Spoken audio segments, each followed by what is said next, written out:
from Abington, right? Yeah. I recently got accepted into Abington Penn State. Oh, nice. Are you going to go? I think I will. That's great. Thank you. Thank you so much. It's really, yeah, it's a great school.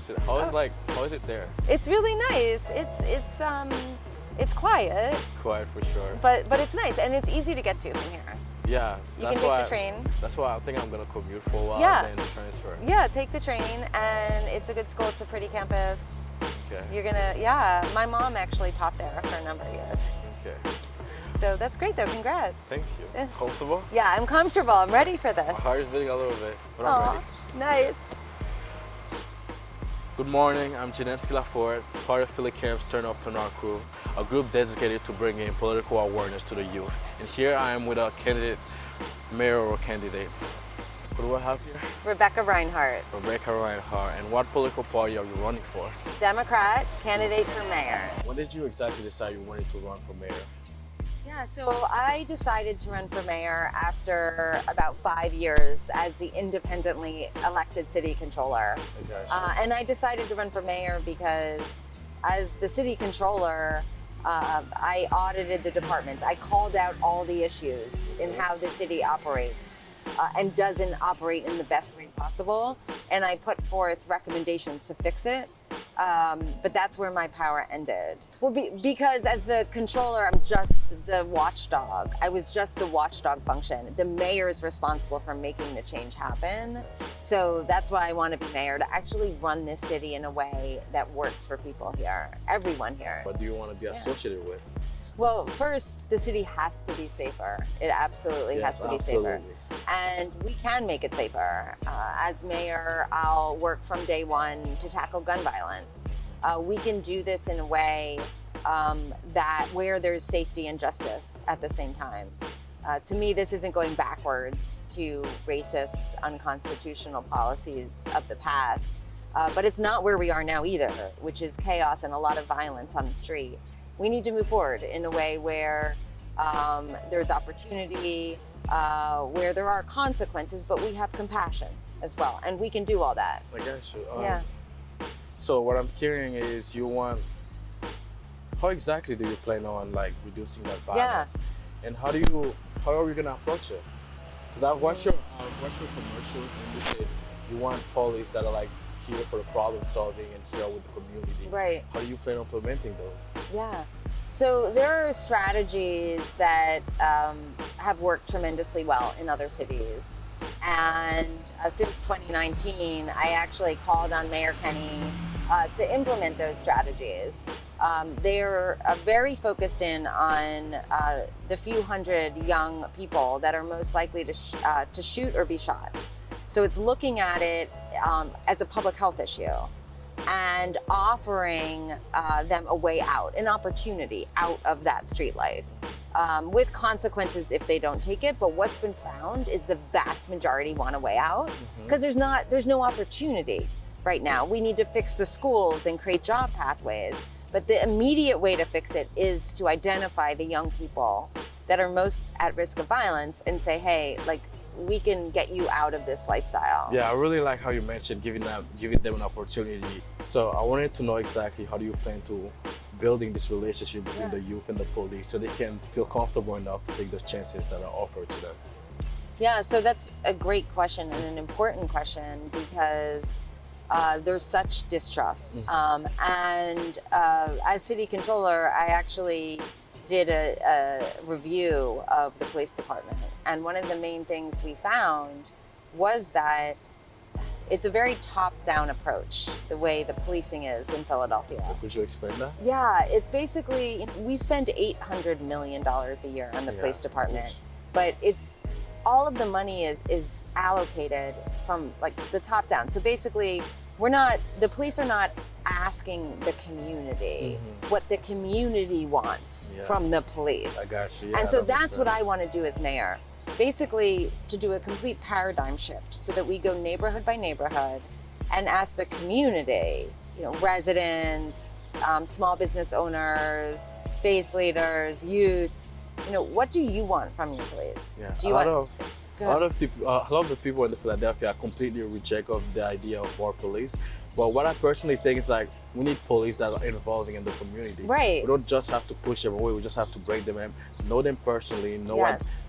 make sure they know what we want, and make sure that they're standing for what we're standing for. Because the police are like here to serve us. Right. So I really like your idea of like the police that are like it's with the community and like with hands. I Right, like that. because the police are funded through tax dollars that the community pays for. Yeah, exactly. So the whole purpose of police is to provide safety. People don't feel safe. And the police, there's a lot of hardworking officers on the ground, but we need to change things so that the police are starting from that community aspect and then building it out. Okay, what does the community want? The police walking the beat, getting to know people. Yeah. Is there a corner store where there's a lot of drug dealing going on that's becoming a nuisance property? Well, then that's something that the police should be aware of. The police can actually know whose kids are whose, and say, what are you doing out here? Like, Get I know home. you're a good kid. Yeah, like, you're a get good home. kid. Yeah. That's what we need. That's what we want too. And I think it's just going to require a big shift that I want to lead in policing. I'm really delighted to see that. Nice. My next question is, as a group representing Philly Voice, we gotta ask, do you have any plans on changing or updating the current school system, and how do you plan to approach it? Absolutely. So my daughter is in 7th grade. I have a and- daughter. Yeah, she's in 7th grade in the public school system. And she's 13. And I want every kid to have a good school to go to. Yes. And we have a lot of work to do in that regard. And the mayor appoints the school board. A lot of places have an elected school board. We have an appointed school board. So the mayor has immense power to appoint a school board that shares the mayor's vision. And what I'll do is to truly have a kid-centered approach so that we are providing good schools, whether they be traditional public or charter, that we have good seats for kids to go to. And then also what I'll do is align city services, matching city services with schools. So for example, if a school doesn't have a nurse, Yes. every school should have a Mine nurse. doesn't. Really? Every school know. should have a nurse. So if your school doesn't have a nurse, then the city of Philadelphia has a public health department with nurses and doctors and health centers. We should be matching a nurse to make sure, a doctor to make sure that that school has access. Yes. So there's ways for the city to do that I would want to do. Okay. Your school should have a nurse. I honestly think so too, Yes. because she's never available when we need it. It's like always an issue that the kids keep bringing up, and it's like I'm part of my student body council treasurer, Okay. and I'm always like, why do we not have a nurse? Is it like not hiring people problem or money problem? And What I school hear, is it? I don't. No, you're not going to get in trouble. Okay. No. wait, yeah. No, I mean, but it's an issue across the city Of course. that that there's not enough. I'm really happy that you care about that. Yeah, I do. I really Yeah. do. So, as mayor, how do you plan on involving the youth in your decision making? So the youth are such an important part of our city. The youth are our future, Yes. right? They're the future of Philly. So I plan to have a strong youth commission in the mayor's office and make sure that I'm getting youth perspectives in all types of decisions that we're making. So we spoke about policing, but other departments as well. Rec programming, rec center programming. What do the Wait, kids what want? exactly is rec programming? Oh, so we have rec centers across the city, recreation Oh, yes, centers. yes. So it's about what kind of programming, like what kind of sports leagues do you want? Do you want art classes? What type dance class? Like, Right, our programs are like such amazing because when talking about violence and things that are happening on the streets out there in Philadelphia, it's always about how can we punish them, but also what can we do to like give them other options to do and how to keep them occupied. yes. And one thing I noticed here when I living in Philadelphia, there's not as much stuff to do as there used to be, Yeah. and I want to like vote for someone that I know that's gonna implement stuff like. Yeah. once I step outside Philadelphia, I can find a space to be safe and I can enjoy myself. Right. No, and absolutely. And that's a big part of my plan, that we need as a city to expand after school library hours, after school recreation department activities, and especially in our neighborhoods that are most impacted by the violence. We should be putting as much love as possible into the neighborhoods that have been long neglected. And that means giving kids and teenagers something to do, and something that sparks an interest. Yeah. You know, I mean, some kids are really into academics, and academics are important, but it could be that, you know, a kid or a teenager really gets into a sport or an art, or finds an adult there that really inspires them. So that's what I want to do. Arts make our life worth living. Yes, it's about the human spirit. Yeah. So, you mentioned your daughter, right?